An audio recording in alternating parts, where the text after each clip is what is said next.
Діма, ну по-перше, я віншую. Ти сьогодні забив 2 голи. Спасибо. Видатний матч. Як ти оцінюєш сьогодні гульню команди? Ну, хотелось бы сказать, что с начала игры взяли игру под свой контроль, создали очень много моментов. Ну, как уже говорилось в этом сезоне, не будем ничего уже не хочется ничего говорить про эти моменты, потому что все видят, наверное, все смотрят, что немножко нам с реализацией проблемы у нас есть. Хорошо, что, конечно, дожали соперника. Я думаю, все-таки сегодня справедливость восторжествовала. И в такой день мы просто сегодня не имели права проигрывать. Не имели права проигрывать, потому что в турнирной таблице плотность большая.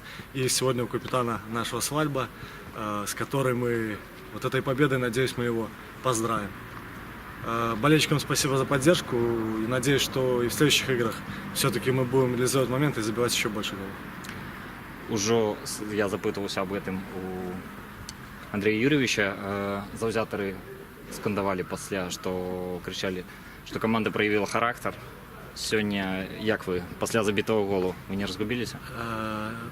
Конечно, пропускать гол, когда нам бьют один раз в ворота, тяжело пропускать, но какая-то была, не знаю, то ли доля уверенности у меня лично внутри, что мы сегодня забьем и мы сегодня выиграем. Не знаю почему так, но, опять же скажу, моментов было очень много. И просто футбол, он не может такого стороной пройти так, что если ты создаешь момент, обязательно мяч летит в ворота.